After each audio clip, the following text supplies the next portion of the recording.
Anyway, I published this a while ago. I'm going to read a few sections out of it. First section will be out of chapter 11. Here we go. Okay. As Robert walked out of Hannah Hall, he looked around, debating where he wanted to go. Did he want to go to the usual bar, to the restaurant, or try out someplace different? His first instinct was to try out someplace new. While the regular places were still doing well enough, he was beginning to find them a bit boring enough to want something better, or at least newer. However, it seemed that with each attempt to try out something different came disappointment, as everything turned out to be a version of the same stuff he had seen elsewhere. So, in the end, he decided to go back to the usual bar. As he entered into the Terra Lords, he noticed that there was quite a few more people in the bar than usual. The nature of the place and people were changed as well. No welcoming silence of the bar, nor the ear-crushing cacophony that usually met him when he ran into the crowded bars of the area, but a more nervous, hushed crowd. They looked around nervously, their chatter was in hushed tones, and their displays of affection muted and hesitant. And the waitstaff? A bar that usually needed a bartender and maybe someone serving the floor was staffed with at least 6 or 8 women, all dressed attractively. You might want to hit the restroom right now before the crowds start flooding in. I'll save a space for you at the bar, Linda shouted at Robert. Robert went to the restroom and, listening to his body, took a dump in one of the stalls. He then went to the seat that Linda had saved for him, then sat down and spun the seat around. He noticed that there were many more chairs than people sitting in them, and there were even people standing up at certain points. So, you want a mini pitcher of Labatt Blue? Linda asked from behind him. That and a glass also filled with Labatt's as well. Linda filled up the glass and mini pitcher and stuck it in front of him. She then said, "Pay up now, prices go up in a minute." Robert dug out the cash, gave some to Linda, and told her to keep the change. Linda rang up the transaction, then stood at the register for 12 seconds before pressing a button. Upon pressing the button, the sign behind the bar charged change prices higher. A minute later, Robert felt a rush of people running into the bar. He could sense the space behind him becoming more and more crowded, and the waitresses started walking around getting their orders. Robert stared at the beer, focusing on the golden liquid to distract himself from the crowd gathering behind him. You might want to look at the mirrors around you to see what's going on, the other bartender said to him. Will do. Oh, by the... Robert said, then let it fade as the girl walked away. Her name's Megan, if that's what you're asking. You might want to ask her yourself, Linda said to Robert. I was trying to do that before she walked off, but thanks, Robert replied. Robert started looking at the mirrors and noticed that they were set up so that you could take a look at a good portion of the crowd if you looked in many of the mirrors. There was a maximum mixture of ages, sizes, and races in the group, but all of them shared the same uneasy nervousness. They also had a major out-of-place look to them. The women looked underdressed and undersunned, while the men looked tense and rigid in t-shirts and jeans. Then he heard a scream, followed the word, "It's bright! It's bright! It's too bright! I'm going blind!"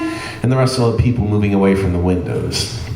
Robert looked at the windows and saw each one of them had a glow in them and a semicircle of people around them, looking down and looking frightened and nervous. He took a quick peek, trying to take a look through the mass of humanity at one of the windows.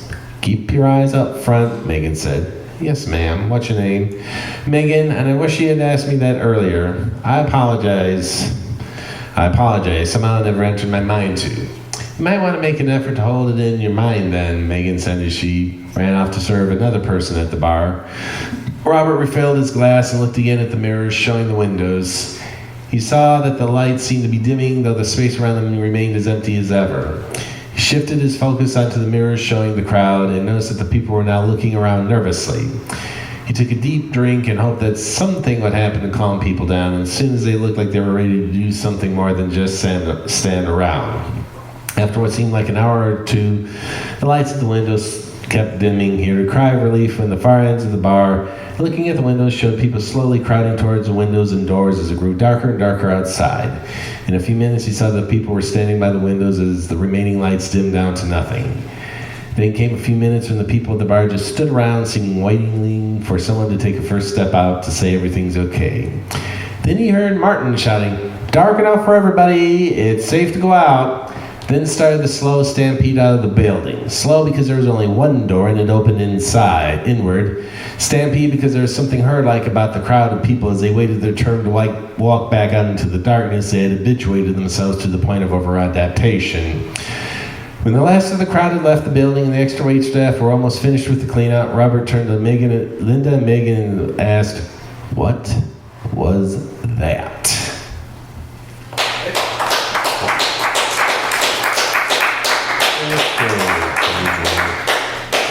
Okay, page 110, here we go. And now a section where various reasons why people would be in this place called Suicide Alley from chapter 26. Okay, here we go. Okay, eventually Robert and Sarah got dressed up. Robert put on some slacks, a "Don't Drink and Drive, Buzzed Walking is Better" t-shirt that Sarah had gotten him, and tennis shoes. Sarah wore a skirt that ended just above the knees, a shirt that had pockets in odd places, and matching tennis shoes. As they started walking around outside, Sarah said, "Some people prefer to stare their demons down even if the demons would be able to eat them alive. When they kill themselves, they end up doing it quick and dirty. Then there's the people who prefer their suicide slow. I'll show you a few of the latter type." They first went to a bar, not the usual bar, but another bar in the area. Sarah walked into the place, bringing Robert along with her, and walked up to the bar when an older guy was sipping down some whiskey. "What are you doing here?" the older guy said. "Just here to visit. Anything wrong with that?" Sarah said. "Yeah, you come in and wake up memories I wish I didn't have." "Are those your happy memories?" "Yeah. And those are the ones that make my life miserable. A miserable wreck I'm forced to live through every day." A red-headed girl with a puffy face and a figure that showed more weight than build came up to Robert and said, "Hey, handsome, want to dance?" "I'm taken," Robert replied. "You're not taken. You have no drink with you. Now this ugly mug by you with the 5-day shadow on his face, he's taken by leaky alcohol." "Shut up, bitch. You haven't been sober for years," the guy replied. "You wouldn't know. You spend your whole life here." "So do you. In fact, you're here when I come in and when I go leave." "Let us leave," Sarah whispered to Robert. "Yes, let's," Robert replied. As the older guy and a red-haired, puffy-faced girl argued, Robert and Sarah left the bar. Sarah brought him to the next place on her agenda, Buffet Paradise. They both entered the place and saw a restaurant filled with people who looked like they never left the restaurant in years. That's one reason I dislike buffets. You don't get a choice, you just get tons of it, so you eat it anyway and bloat up with junk masquerading as food, Robert commented. "I've gone through hungry times. These places were godsend, though, as I could eat and feel full for the next few days," Sarah responded. "That's what soup kitchens are for," Robert replied. "Plus, they're free. Soup kitchens are for those who have trouble eating and earning enough for food.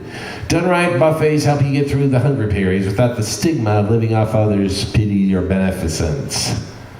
But done normally, you have the bonds expanding out as the people said," Robert then said. "I understand their actions a form of suicide as people stuff themselves to slowly do what they're too scared to do all at once."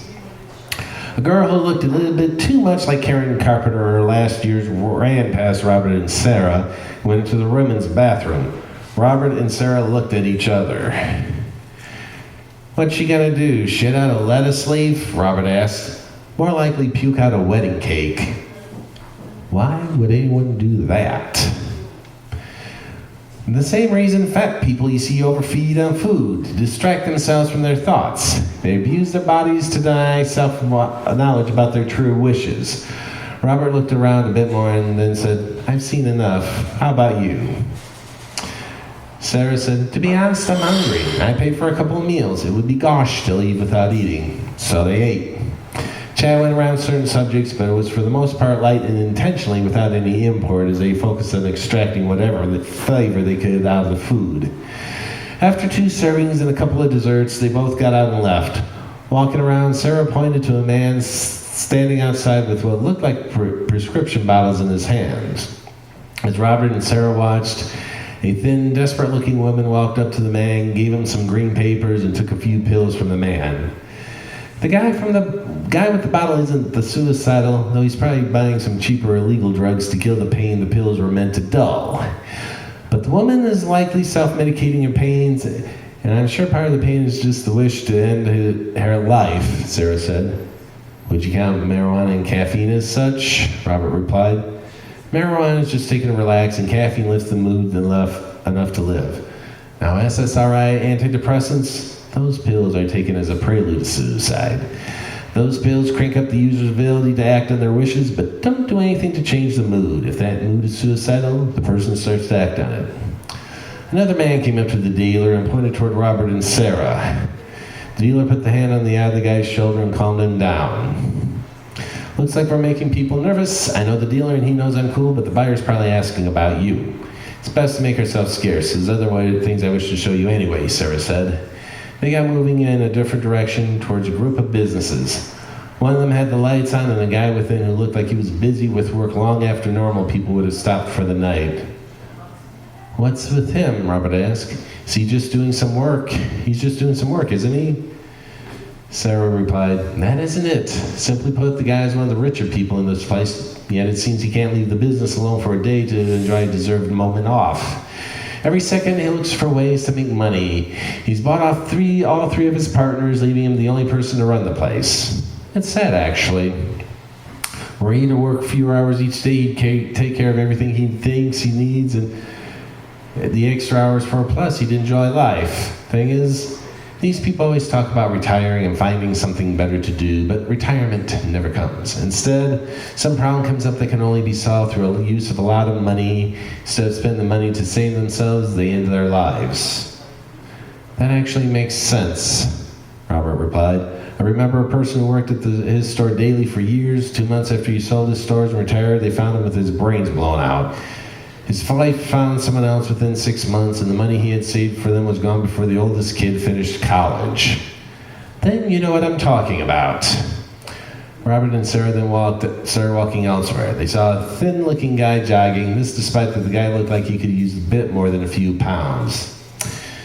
Used to be you only found women starving and working themselves into a rail-thin parody of perfection. Now with the advance of buffets and the ease of gaining weight, you begin to find men working themselves into their own parody of buff perfection. Fact is, that guy's like the girl we saw in the buffet paradise running to the bathroom, out to kill himself, one jog at a time. They entered into a building that had an open stairway to the basement.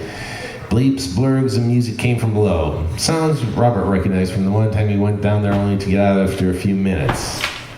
Video games as a way from hiding from suicide? Robert asked. Of course, Sarah said. All the flashing lights and keyed sounds draw attention to the game and away from your mind. Even if you don't do anything on the game, you're distracting yourself from your own thoughts. Come on, I'll bet we can find some gray-haired oldster who's been busy latching on some plastic reality. Sarah ran down the stairs, Robert following behind her. Once downstairs, Sarah looked around until her eyes went to where the pinball machines were. There she found a man, a portly-looking old guy with wavy hair that had definite white streaks within it. Right there, see him? Sarah said. Yes, I do, Robert replied. I remember when I was a 10-year-old girl and my father walked down to this place with me when it opened up. He was there in the pinball section when there was a full room of pinball machines. I've seen him constantly down there over the years when the owners started getting the really rare and interesting pinballs. Then as the pinball and video games made their way for pool tables down here, and even now as the kiddie games and time and multi-ball machines have started pushing aside the pinball and video games. That guy could probably give you a history of this place, but what would be the use? It would be trivia about a single location that most people remember long enough to choose to forget. Now there's one more person I wish for you to see. Robert and Sarah walked out of the arcade and walked back towards Hannah Hall. Only instead of entering into the building, they walked in the space between the building and the fog. Halfway down the building, Sarah walked into the fog, which parted a little to let them pass. Sarah pointed out a window that was lit up. And it was a balding man who was bent over what appeared to be a book. That, Sarah said, is a guy who spent his whole life making a living at something he has come not to believe in anymore, yet can't leave behind for various reasons. Maybe he can't think of a life outside it, maybe he's afraid, maybe his responsibilities tie him down. No matter the cause, the guy has headaches he's been taking aspirin to quell for years now. Indeed, right now he's beginning to have stomach aches as well.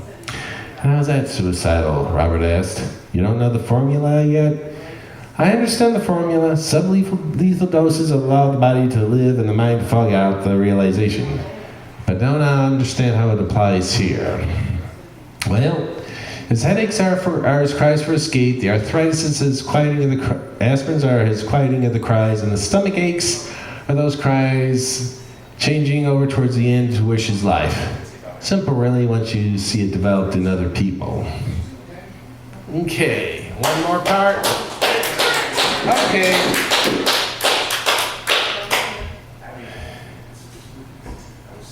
Okay. I'll read something from the beginning, from the first chapter. Hey, buddy, what's up? A woman's voice said to Robert from behind. Robert turned around and noticed the woman was a cop. He smiled and said, just wandering around. You new here? I guess. Not sure how I got here. Well, I can't allow for homeless or other malcontents staying out here. But if you need a place to stay, I would suggest Hannah Hall. They rent rooms to people like you, and they even allow people to figure out what to do here before charging rent. Where would that be, ma'am? First learn my name. It's Mallory Johns. Okay, Mallory, my name's Robert Harvey. Where is Hannah Hall at? It's over in that direction, Mallory said. She pointed to the west. The building will be surrounded in all but the front part by the pea soup fog, but you'll be able to go around to wherever you need within the building. When you get there, ask for Janice. She's slight of build and overly quiet, but not one to be messed with. Thank you. Robert started off in the direction that Mallory pointed. Eventually, he found the wall of fog showing up on one side. He followed in the direction as well as he could, then saw the wall of fog showing up on both sides of him. As Mallory told Robert, there was a building sitting right between the two walls of fog, not being touched by either wall, but not really leaving much space to squeeze between. He looked at the entrance and noticed the word Hannah chiseled in the granite above the main entrance to the building. He stepped inside and noticed a sheet of paper with daily, weekly, and monthly rental rates listed on the notice board. A frail-looking woman who looked to be in her 50s looked at Robert and said, "Need a room?" "I believe so," Robert replied. "How'd you find out about this place?"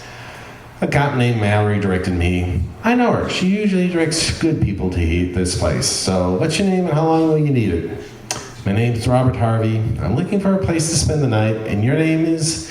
"My name is Janice Wingate, and I'm the landlady," she said as she dug through the keys. "Anyway, stay for the night, and if it turns to a week with no chance of escape, I suggest you check the job board. I can give a few free days, but after a while, you'll have to earn your keep. They all do after a while, assuming they decide to hold on after a while." "Hold on for a while? What does the people do here?" Robert said as he looked at the key. On it was the number 305. "A number of things. You hang around long enough, you get to know. Many people end up hanging around for a long while. How do I get to the room?" "Hold on a minute, let me check up things. Janice said as she picked up the phone and dialed a number. After a few rings, the voice was heard on the other line. "How long will the cleanup be? I got someone in need of a room for the night," Janice said into the phone. And after some more chat, she said, "Thanks, he'll wait for it," and hung up the receiver. Then to Robert, she said, "Feel free to sit for a while. Your room's getting cleaned up at the moment." Robert sat down in one of the chairs in the room and looked through the various papers scattered around the place. Most of them acted as advertisements for things to do around the area. Nothing told him anything he needed to know. After a while, he heard the phone ring again and Janice answer it. "Hello, what's up?" it was said, and then, "I don't believe I have any other rooms available. I know there's a couple other men who haven't heard from for a while, but that room's the only one I know of." Followed by, "Looks shell-shocked, seems to be going through some rough times. He'll probably not notice the vibes for a while, and the time he starts, we should have a different room ready for him. And setting him up now." Then to Robert, "Your room is ready. Just go up to the third floor, turn right, and you should be able to find the room from there. No alcohols around in the building, nor do I allow smoking of any kind. Tobacco, pot, synthetic pot, cloves, crack, crank, ice, bath salts, or whatever the government creates for the lower classes to destroy themselves with next. I also ask for 2 weeks' notice before you leave, though the way this place works, I'll be happy with 2 minutes' notice." "I'll remember the rules, and thanks," Robert said to Janice. Then he walked up the stairs and to the right. He found the room open and entered it. "You must be the new resident," Elliot said. "I guess," Robert replied. "I assume she's giving you the basic rules of the place." "She has, although with a bit of a snark. Sounds like her. I must add that I suggest you wait 24 hours before picking up that picture frame here. Elliot said as he pointed to a picture frame that was placed with the picture towards the tabletop. Elliot then ordered the other 3 men out of the room. Once they left, Elliot turned to Robert and said, "And one thing, give up hope for escape. I've yet to see anyone escape from this place. Indeed, too many people work themselves into a tizzy only to find their hope stashed in the end. They usually end up damning themselves in some way to everlasting torture. It all comes from having a hope they shouldn't have. So give up hope, you'll be the better for it." He then left the room. Robert then put the stuff around the room. He then stripped his clothes off and put himself to bed. After some time to get used to the noises going on below him, he slipped into a fitful of sleep.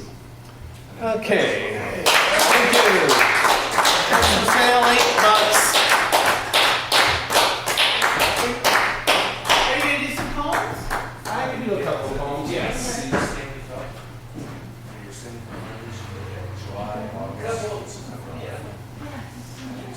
A couple of the more recent ones I've written.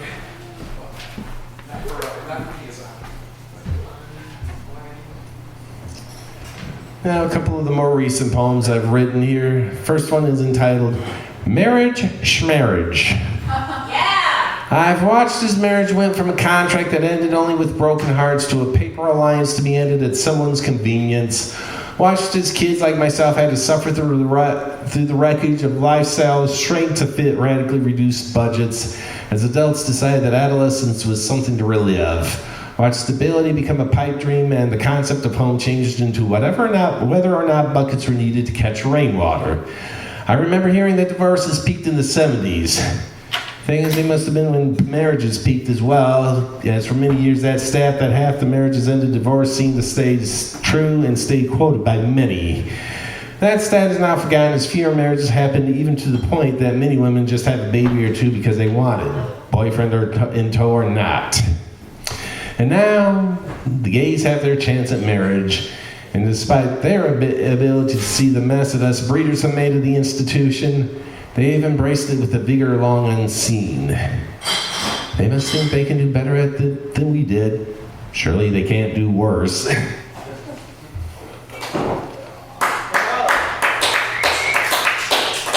And finally, something I wrote after dealing with a couple of discussions where I basically told truth only to have brick walls in response.